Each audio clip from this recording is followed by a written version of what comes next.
हमारे बीच में जयंती परिवार से श्रीमती मनीषा जी उपस्थित हुई हैं। एक बार ताली बजा के अनुमोदना भी कर दें अपनी जिज्ञासा को लेकर के। और उसके बाद पुरुष वर्ग में यदि किसी की जिज्ञासा हो तो जरूर पूछिए। पुरुष बहुत शांत बैठे हुए हैं। नमोस्तु गुरुदेव, नमोस्तु गुरुदेव, नमोस्तु गुरुदेव। ये मन में मतलब क्वेश्चन है कि जैसे अब आपके आशीर्वाद से हमको आचार्य श्री जी का कलश स्थापना में जाने का अवसर, कलश का अवसर मिल रहा है, तो हमें आचार्य श्री की भक्ति में क्या क्या कर सकते हैं, मेरा ये प्रश्न है कि कैसे भक्ति करें और हम अपने उद्गार मतलब उनके सामने। बहुत अच्छा प्रश्न है, प्रश्न की जोरदार अनुमोदन। हमारे बीच में एक ऐसा पवित्रतम निर्मल सौभाग्य है। अलवर में रहने वाले जयंती परिवार में श्रीमान अशोक कुमार जी, मनीषा जी जैन, जिन्होंने आचार्य भगवंत के समाधि केंद्र के लिए 5.5 करोड़ रुपए की राशि दान दे करके और अपने जीवन का एक अद्वितीय सौभाग्य प्राप्त किया है। मैं अलवर में पहुंचा और आपके घर में आहार के निमित्त से जाना हुआ। आपके बच्चे दुबई में भी रहते हैं और यहाँ पर भी उनका एक बहुत बड़ा जलवेदार काम है। प्रिंटिंग मिल्स हैं, बहुत बड़े बहुत सारे काम हैं। और एक छोटी सी भावना रखी कि गुरुवर के समाधि केंद्र से आपको भी जुड़ना चाहिए। और उन्होंने आज हम सबके बीच का एक पावन सौभाग्य था कि 5.5 करोड़ रुपए की राशि के साथ आचार्य श्री जी के समाधि केंद्र से जुड़ने का सौभाग्य प्राप्त किया। और इसी भावना को साथ में लेकर के इस वर्ष 2026 के चातुर्मास में पूज्य गुरुदेव समय सागर जी महाराज जी के चातुर्मास की कलश स्थापना में मुख्य कलशों में एक कलश लेने का भी सौभाग्य इस परिवार को प्राप्त हुआ है। हम इनके तीव्रतम पुण्य की जोरदार अनुमोदना करते हैं। प्रश्न है कि हम जब गुरु के पास जाते हैं तो भक्ति कैसे करते हैं।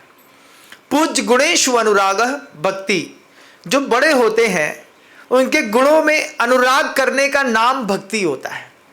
हम गुरु की सेवा कैसे करते हैं? अच्छे सुंदरतम द्रव्य चढ़ा करके, गुरु के सामने अपने निष्कपट निर्मल भाव रख करके, उनकी सेवा करके, उनको आहार दान दे करके, जब कभी भी बड़े बड़े आचार्यों के पास जाना होता है, अच्छे 8 बड़ी चमकती हुई थालियों में ऐसे ढेर लगा करके, एक थाली में बादाम के ढेर, एक में अखरोट के, एक में काजू के, एक में किशमिश के, एक में अच्छे नारियल के गोला छील करके उसमें केसर लगा करके, एक में चावल का अर्घ बना करके, जो आपके पास बहुमूल्य द्रव्य है, अच्छे रत्न है तो एक थाली भर के रत्न ले लीजिए। गुरुवर के खड़े हों तो उनके चरणों में पूरा डाल दीजिए। उतने बड़े महान गुरु हैं, इतने बड़े संघ के नायक हैं, आचार्य हैं, उनके भी जो देह का विग्रह है, उन विग्रह पर पूरे के पूरे अर्घ को ऐसा ऊपर से आरती उतार करके कि मेरे गुरु को किसी की नजर न लगे, मेरे गुरु का श्वास सुरक्षित और व्यवस्थित रहे, मेरे गुरु का संयम निरंतर अच्छे से पालन होता रहे, संघ की वृद्धि होती रहे। इस तरीके से एक एक थालियां उनकी नजर ऐसे उतार करके और उन्हीं के सामने ओम ब्रीम श्री परम गुरुवे नमः अनर्घपत प्राप्ते अर्घम निर्वपामति स्वाहा। आपकी द्रव्य जब तक तुम्हारे गुरु के दिल में ना उतर जाए तब तक वो द्रव्य है ही नहीं। द्रव्य ऐसी हो कि गुरु भी सोचें कहां से आए हैं, इतनी ऊंची और बड़ी द्रव्य कैसे चढ़ा रहे हैं। हमने गुरु महाराज को देखा, गुरु जी के सामने लोग 1-1 किलो चांदी का श्रीफल चढ़ाते थे। ऐसे अंजलि भर के चांदी के पुष्प उनके चरणों में लोग डालते थे और जब वो पुष्प डालते थे तो दुनिया उसको देखती थी और देखती थी तो प्रभावना जबरदस्त होती थी। लोगों को सम्यक की प्राप्ति इन्हीं निमित्तों से होती है। तो जब हम गुरु की सेवा करने का भाव करते हो तो अच्छा अर्घ चढ़ाएं, आसपास के वातावरण को साम्य करें। हम ब्रह्मचारियों के लिए भी, चूंकि इतने बड़े गुरु महाराज हैं, उनका जो गुरुकुल है उसकी जवाबदारी भी आपकी है। तो गुरु महाराज से पूछ करके कि गुरुदेव संघ में 20 ब्रह्मचारी हैं, हम सबकी भावना है कि हम उन ब्रह्मचारियों को वस्त्र देना चाहते हैं, आपकी अगर आज्ञा अनुमति हो तो हम उनको वस्त्र दे दें। इस तरीके का मनुहार करने से आचार्यों के मन के अंदर वो भाव आता है कि ये संघ को लेकर के बहुत निर्मल परिणाम रखते हैं, संघ का पुत्रवत पालन करने की भावना रखते हैं, और इससे जो आचार्यों की गुड वाइब्स आपके जीवन में लगती हैं, जिसके जीवन में लगेगी उसका पूरा दिन ही पलट जाएगा। जब भी हम अपने गुरु की भक्ति करें तो ऐसे ही करें, गुरुओं के पास जाकर के उनकी मानसिक वैयावृत्ति जबरदस्त करनी पड़ती है।